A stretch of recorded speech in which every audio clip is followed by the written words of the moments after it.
Gita industry already एबे नुह बहुत आगुरी ये अच्छी जोटा कि सब बेले समस्त को गोटे प्योर प्लस जिनस जोटा कि नेचुरल और सब प्योर जिनस से ऑलरेडी प्रोवाइड कर यहाँ गोटे रीओपनिंग होती से लोक मान पाखक आहरी चेष्टा कर भल भल जिनस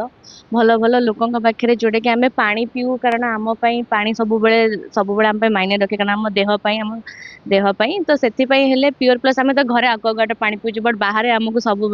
प्रिफर करू कि गोटे भल ब्रांड पानी पीएको जो कि आमर किसी देह खराब न हो आउ जो जिनसा कि गीता इंडस्ट्री ऑलरेडी मार्केट रे ऑलरेडी आगुरी थिला एज ए ब्रांड एबे भी अच्छी एबे रीओपनिंग जरिया से माने आउ थरे आगु को आसुचंती तांकर जहाँ भी प्योर प्लस अच्छी आ से माने नुआ प्रोडक्ट भी तांकर किछटा लॉन्च करिया को जाउछंती तो मो तरफ तांको बेस्ट विशेष रहइबो कि जेमिति से माने लोक मानक जो आमे माने कहू ना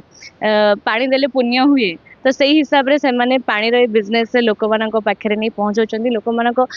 देह कथा भाबे कि प्योर प्लस रे सबुठु प्योर पानी से माने प्रोवाइड करूचंती बिजनेस तो डिफरेंट जिनस बट समस्त को सबु जगह तांको देहर सतर सब जिनस को मायने रखिकी सब बेले जो आमे कहू ना घोटाला भी बहुत जिनस रे हुए किंतु पानी रे केबे कोनोसी जिनस को घोटाला न करिकी से माने ऑलरेडी सेही जिनस को से ऑलरेडी जारी रखी आछन और रीओपनिंग जरिया रे से आहुरी लोक मानक पाखरे प्योरली तांको पानी रो सब जिनस को नहीं पहुंचे परछन और तांको न्यू रो जो नुआ जहाँ भी तांको लॉन्च होबा को जाउची सेति पई भी मो तरफ तांको बेस्ट विशेष और ये जो रीओपनिंग पई मो तरफ गीता इंडस्ट्री को तांको ओनर को ढेर सारा विशेष